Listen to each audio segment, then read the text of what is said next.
My name is Kelvic, Junior Combat Analyst, 3rd rotation. And yes, before you ask, I got stuck with documentation duty, because apparently someone needs to record these training sessions for posterity, or lawsuit purpose. Honestly, it is hard to tell the difference sometimes. Argentus 7, if you have never had the misfortune of being stationed here, is where the Alliance sends its best and brightest to get their egos systematically demolished by instructors who make drill sergeants look like childcare providers. The station floats in a nothing sector of space, deliberately isolated, because when you are training soldiers who can level city blocks, you want some distance from actual cities. The humans shuffled in during morning rotation, and I mean shuffled. No dramatic entrance, no confident stride, just this short, compact woman in a standard-issue jumpsuit that looked 2 sizes too big. Her skin was this medium brown tone that seemed to shift in the station lights, and her hair was pulled back in what I would later learn humans call a bun, practical and utterly unremarkable. I was cataloging her physique for the official records. Height, roughly 1.6 meters. Mass maybe 60 kilograms if you counted the boots. Muscle definition, present but not intimidating. She looked like she would snap if one of the Corthian heavy worlders sneezed in her direction. The other cadets, and there were maybe 40 of us scattered around the staging area, barely gave her a second glance. We had 3 Corthians, their gray hide glinting under the harsh white lights, 5 Zentari, all elegant limbs and crystalline bone structure, a couple of Vexian twins who never stopped clicking at each other in their language, and me, a Peltharian, which basically means I look like someone stretched a salamander to 2 meters tall and gave it opposable thumbs. Humans were not rare in the Alliance, not anymore, but they were not exactly winning medals in the combat divisions either. They were administrators, engineers, diplomats, the folks who kept the paperwork flowing and the supply chains functional. Useful, sure, but nobody was writing songs about human warriors. Then Weapons Master Drexel entered and the entire room snapped to attention. Drexel was Corthian, which meant he was already built like someone had carved a tank out of muscle and bad attitude. 2.4 meters of walking nightmare, with ceremonial scarring across his gray hide that marked every major victory in his 40-year career. His armor, and listen closely because this becomes important later, was combat-grade Durasteel composite, rated to deflect plasma bolts and kinetic rounds up to 50 millimeters.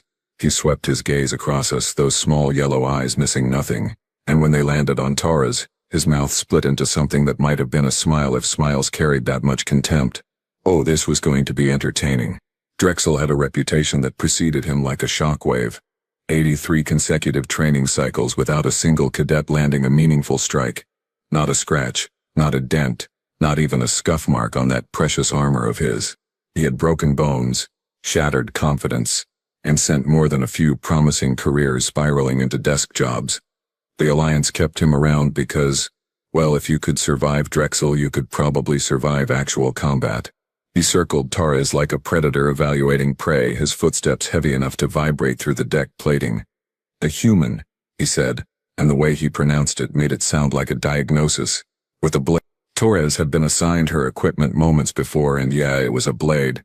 Singular. One single, pathetically thin piece of folded steel that humans apparently called a katana. No plasma edge, no molecular disruption field, no gravitic stabilizers. Just metal that had been heated and hammered by someone who clearly had never heard of modern technology. Yes, sir, Torres replied, her voice level almost bored. Do you know what I do to cadets who bring inadequate equipment to my training ground? Drexel leaned down, putting his face close to hers. The size difference was almost comical. I assume you educate them, sir? Someone in the back, probably one of the Zentari, made a choking sound that might have been a suppressed laugh. Drexel's expression darkened, which on a Corthian face looks like watching a thunderstorm develop in real time. Educate, he repeated slowly. Yes, I educate. He straightened up, addressing the entire room now. This human thinks a primitive slashing weapon will suffice in modern combat. She thinks centuries-old technology can stand against Alliance standard armaments. Tori said nothing, just stood there with her hand resting on the sheathed blade, her expression as readable as a blank wall. That silence, I think, is what pushed Drexel over the edge. He wanted fear, or anger, or desperate justification. Instead, he got the emotional equivalent of elevator music. Fine, Drexel announced, his voice booming across the staging area. Formal challenge. Full contact sparring. Torres versus myself. Right now. The room erupted in murmurs. Formal challenges were rare, usually reserved for cadets who got too confident, and they always ended badly for the challenger. Torres tilted her head slightly, considered for exactly 2 seconds, then nodded. Accepted. I pulled out my datapad, because documentation, remember? But I also opened the secondary screen, the one connected to the cadet betting pool. The odds were already populating. Drexel to win in under 30 seconds, 4-1. Drexel to win without taking a single hit, 2-1. Torres to land any strike at all, 50-1. I put 5 credits on Torres lasting a full minute. Not because I believed it, but because someone had to be optimistic, and the payout would be magnificent. Drexel was already walking toward the arena platform, his armor segments shifting and locking into combat configuration with mechanical precision. This was going to be a massacre. Drexel's armor was not just protection, it was a statement. Durasteel composite plating reinforced at every joint with interlocking segments that allowed full mobility while maintaining structural integrity. The chest piece alone could withstand a direct hit from a military-grade plasma rifle. I had seen the test footage. Shoulder pauldrons embedded with kinetic dispersal nodes, gauntlets that could crush titanium, and boots weighted for stability that still somehow did not slow him down. His weapons loadout was equally impressive. A training staff, 2 meters of solid carbonized steel with weighted ends, capable of delivering strikes that would pulverize bone. It was set to half power for training purposes, which meant it would only break ribs instead of liquefying organs. How thoughtful. Then there was Torres. She had removed her jumpsuit jacket, standing now in just a thin black shirt and standard-issue pants. The blade, that ridiculous katana, was maybe a meter long, curved slightly, with a handle wrapped in some kind of fabric cord. I pulled up the equipment specs on my datapad, hoping for something that would justify this insanity. Weapon designation: traditional human katana. Material composition: folded steel. Folded steel. Like we were living in the pre-space age. Weight: roughly 1 kilogram. Edge thickness: approximately 0.5 millimeter. No power source, no enhancement modules, no tactical uplinks. It was a museum piece being brought to a gunfight. My secondary brain, the part of Peltharian anatomy that handles threat assessment, was screaming that this was going to end with medical intervention. Humans were fragile compared to most Alliance species. Their bones broke easier, their organs were poorly protected, and their pain tolerance, while admirable, had limits. The arena platform activated, projecting a 10-meter by 10-meter combat zone outlined in hard light barriers. Not to keep combatants in, those were just visual markers, but to keep spectators at a safe distance. The rules populated on the overhead display: first to yield, first to incapacitation, or first blood. No lethal strikes, though with the size difference I was not sure how Drexel could avoid them. Combat duration: maximum 5 minutes. Drexel stepped into the arena, rolling his shoulders, his armor plates clicking and settling. He looked like a walking fortress. Torres stepped in opposite him, blade still sheathed, and performed a simple bow. Just a slight bend at the waist, formal, control. I checked the betting pool again. Someone had just put 100 credits on Torres not surviving without major injury. The odds on her actually winning had climbed to 300-1. I should have bet more. The opening buzzer sounded, a sharp electronic chirp that barely had time to fade before Drexel launched forward like a missile with anger management issues. His staff came down in an overhead strike that would have caved in a skull, the air actually whistling around it. Torres moved not backward like I expected, but sideways, the staff crashing into the platform deck where she had been standing a fraction of a second earlier. The impact left a visible dent in the reinforced flooring. "Stand still," Drexel growled, already pivoting for a horizontal sweep. Torres did not stand still. She dropped low, the staff passing maybe a centimeter above her head, close enough that it disturbed her hair. Then she was moving again, circling, her blade still sheathed. The crowd was getting into it now. One of the Korthian cadets bellowed encouragement to Drexel. The Zentari were clicking their approval, their crystalline fingers tapping rhythms of anticipated victory. Drexel pressed the attack, and this is where his decades of experience showed. He was not just swinging wildly, each strike flowed into the next, creating a pattern of overlapping threat zones that should have been impossible to evade. High strike, low strike, thrust, sweep, every angle covered, every escape route closed off. Except Torres kept finding routes that should not have existed. She was retreating, yes, moving backward around the arena perimeter, but calling it retreat felt wrong. It was too controlled, too precise. Every step placed her exactly where the next attack would not land, with margins so thin that my threat assessment brain was having minor panic attacks trying to calculate the math. Running already? Drexel taunted, his breathing not even labored. Typical human cowardice. The betting pool was exploding with activity. Torres had lasted 45 seconds, which meant I was already in profit territory, but nobody was changing their bets on the outcome. This was just extending the inevitable. Then Torres drew her blade. The motion was so smooth, so economical that I almost missed it. One moment the katana was sheathed, the next it was in her hand, the polished steel catching the arena lights and throwing reflections across the platform. Drexel lunged, committing to a full power thrust that would have impaled her against the barrier wall. Torres moved. And here is where my entire understanding of human physiology took a hard left turn into impossible territory. She did not dodge, not really. She was not there anymore. Her body shifted maybe 10 centimeters to the side, the staff missing by a margin. I could not measure with my naked eyes, and her blade came up in a strike so fast that I only knew it happened because I saw the aftermath. A thin line appeared across Drexel's chest plate. Not a scratch, not a dent, just a line, like someone had traced it with a marker. Drexel froze, looking down at his armor. The crowd went silent. What? He said slowly, was that? Torres had already retreated 3 steps, blade held in a guard position that looked simultaneously relaxed and ready. She did not answer. I rewound the footage on my datapad, slowing it down frame by frame. At full speed, her strike had been invisible. At quarter speed, it was merely too fast to follow properly. At 1/10 speed, I finally saw it. The blade had moved in a perfectly straight horizontal line, had made contact with the armor for exactly 0.03 seconds, and had withdrawn along the same path. The precision was not mechanical. It was beyond mechanical, because machines had tolerances and margins of error. That strike had neither. I looked up from my pad, my skin rippling with involuntary color shifts that signaled confusion and Peltharian body language.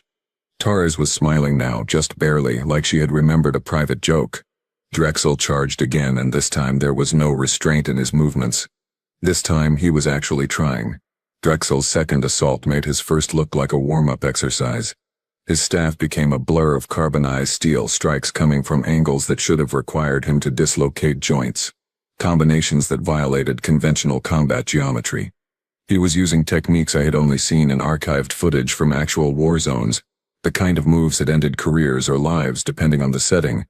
Torres stopped retreating. She moved forward into the storm of strikes, and this is where every combat instructor in the galaxy would have called her suicidal. You do not advance into a Korthian weapons master's attack range. You do not close distance on someone with twice your mass and 3 times your reach. You absolutely do not do it while carrying a weapon that required you to be within arm's length to be effective. Torres did all of it. Drexel's staff came down in a diagonal slash. Torres's blade met it, not blocking, but deflecting, redirecting the momentum with a sound like a bell being struck.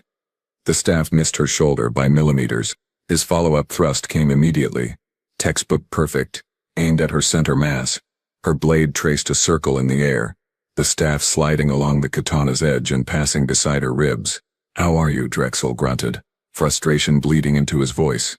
He did not finish the question because Torres was already counterattacking. Her blade came up in a rising strike that should have been too slow, too obvious, except it was not aimed at Drexel. It was aimed at the gap between his chest plate and his right pauldron. The katana's tip touched the exposed joint seal for maybe 1/10 of a second. Another line appeared. Drexel spun away, checking the mark. Still no penetration, still no damage. Just another thin trace across his armor surface, this one vertical where the first had been horizontal. "Stop playing," he snarled. Torres's response was to flow forward again, and now I was watching something that my brain categorized as impossible. She was not fighting Drexel, she was dancing around him, her movement so precise that she made his overwhelming offense look clumsy by comparison. Her blade struck again, this time on his left gauntlet. Another line, again, on his right thigh plate. Another line. The crowd's enthusiasm had died, replaced by confused murmuring.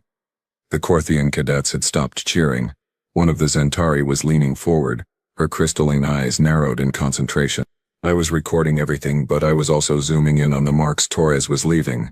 My datapad's image analysis subroutines were trying to make sense of the pattern, and that is when I saw it. The lines were not random. On Drexel's chest plate, that first horizontal strike had been joined by 2 more marks. Together they formed the top of a letter. The letter. My secondary brain, the threat assessment one, started screaming again, but for entirely different reasons. Drexel seemed to realize something was wrong, even if he had not figured out what yet. His attacks became more defensive, trying to create distance. But Torres stayed close, impossibly close, her blade finding gaps in his guard that should not have existed. A curved line appeared on his left shoulder, part of 2 diagonal strikes on his abdominal plating, the beginning of a. She is writing on him, someone whispered behind me. I think it was one of the Vexian twins. The entire crowd seemed to inhale simultaneously. Torres's blade was everywhere, moving so fast that even slowed-down footage showed only streaks of reflected light. Each strike lasted less than a heartbeat, each one placed with surgical precision on Drexel's armor, and none of them, not a single one, actually damaged anything. That was somehow worse than if she had been cutting through his defenses. She was not trying to hurt him. She was making a point. Drexel was breathing hard now, his movements becoming desperate, erratic. He was not used to being outmaneuvered. He was not used to being embarrassed. And he definitely was not used to being used as a notepad. Another strike. Another line. The letters were becoming clearer. MAYA spread across his chest and shoulders.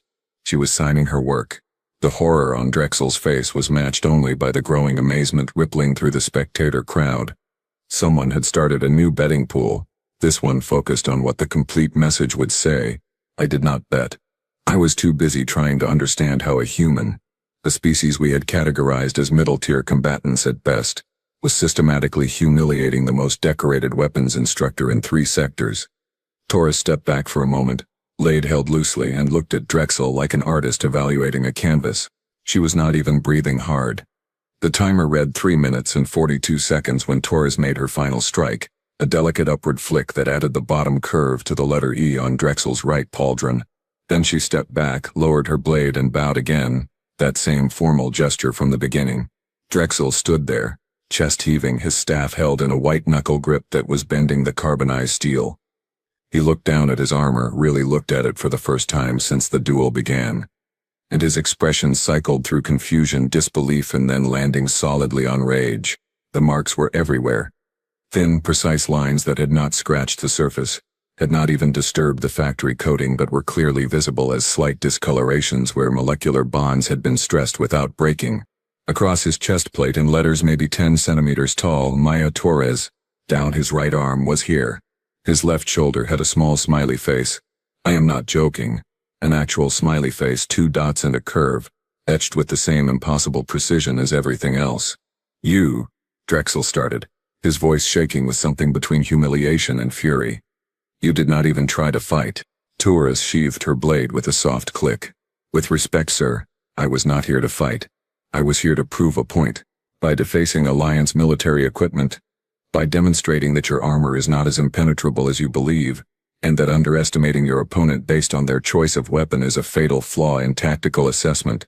She said it calmly, like she was reading from a training manual. Also, the armor is not defaced. I applied approximately 0.001 newtons of pressure per strike, just enough to stress the molecular surface without causing structural damage. It will buff out. The crowd had gone completely silent. I was frantically pulling up material science databases on my datapad, trying to verify if what she claimed was even possible. It was not. It absolutely was not possible. Durasteel composite has a very specific threshold for molecular stress. Below that threshold, nothing happens. Above it, you get deformation, fracturing, or complete failure. There is no middle ground where you can stress molecules just enough to leave visible marks without actually damaging them. The margin of error is measured in nanometers and micronewtons. Torres had hit that impossible margin dozens of times while moving at combat speed while Drexel was actively trying to kill her. The technical specifications, I muttered, still staring at my datapad. One of the Zentari cadets turned to look at me. What about them? Human muscle control, I said. My voice distant because my brain was trying to process what I was seeing. I thought it was average, maybe slightly above average, for their size class, but this is not average. This is not even in the same category as average.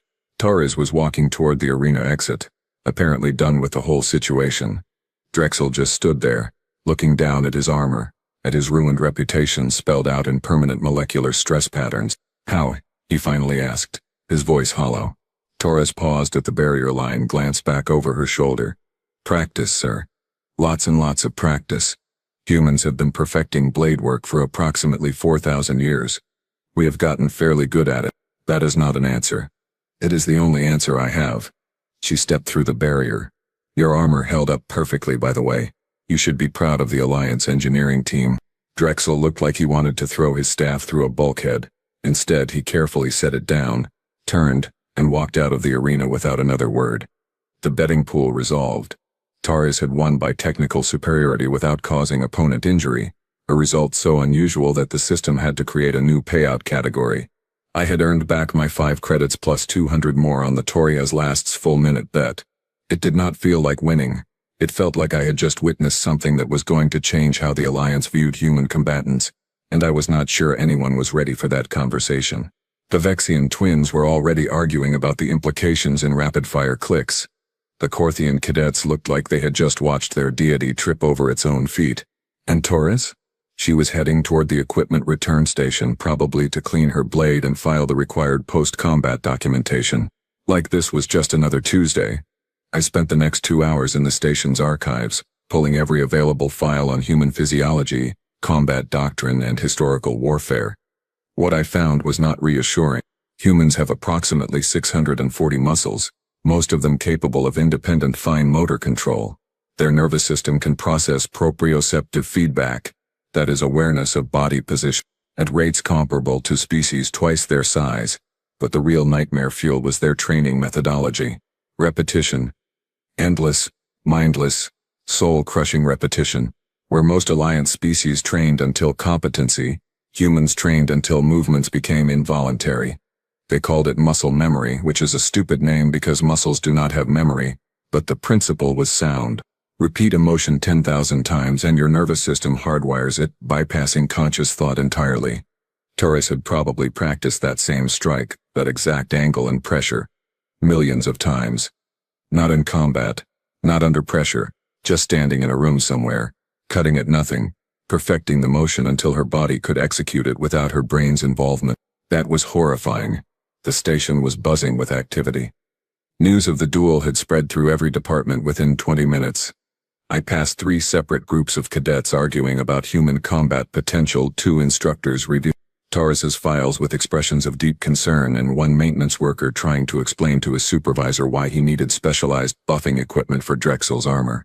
The command staff had called an emergency meeting.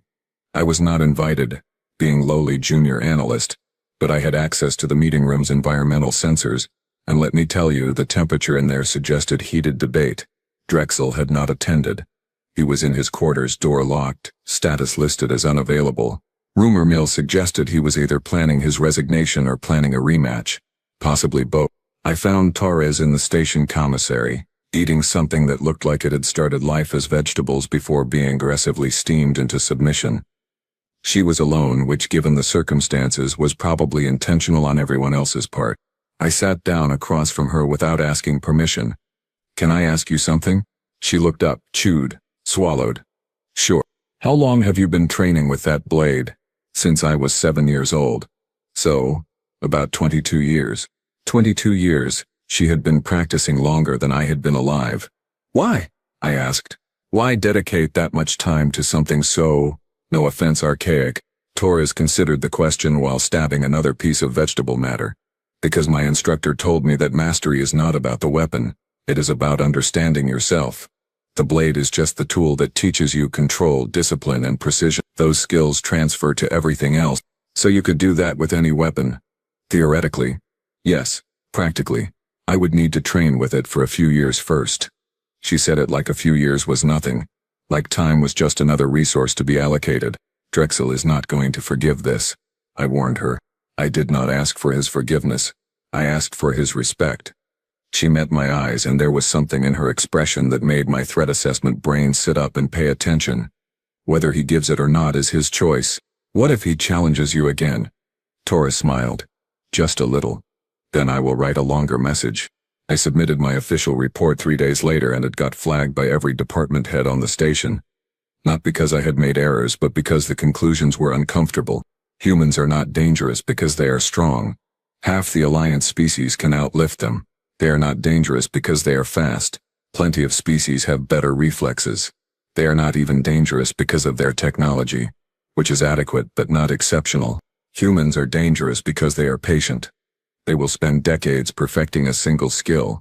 They will practice the same motion a million times just to shave off a microsecond of execution time. They will take ancient, obsolete techniques and refine them to levels that border on supernatural, not through enhancement or augmentation, but through sheer, stubborn repetition. That is terrifying in ways that raw strength never could be. The training program changed after Torres's duel. Not officially, not in any documented policy update, but instructors started paying more attention to the human cadets. Started asking questions about their training backgrounds. Started, and this is the part that made me laugh, incorporating human historical combat techniques into the curriculum. Drexel eventually came out of his quarters. He did not apologize, did not acknowledge what happened, but he also stopped mocking cadets for their weapon choices. He started teaching precision over power, control over aggression. His win record dropped to 79 consecutive cycles because he was actually challenging cadets now instead of just overwhelming them. Progress, I suppose. Tars finished her rotation with top marks and transferred to a frontline posting. Last I heard, she was teaching close quarters combat to a mixed species unit on the outer reach. Her blade went with her, still just folded steel, still completely unmodified. The station armory added a plaque in the training hall. It read, "The blade that wrote history," which I thought was a bit dramatic, but then again I had watched it happen. As for me, I started training with a blade myself. Nothing fancy, just a standard Alliance combat knife. I have been practicing the same downward strike for 6 months now, trying to hit the same spot on a practice dummy within a millimeter margin. I am up to about 60% accuracy. Only 21.5 more years to go. Turns out underestimating humans is easy. Matching their dedication? That is the hard part. And maybe, just maybe, that was the real lesson Torres came to teach us. Not that humans could fight, but that they never, ever stop learning how.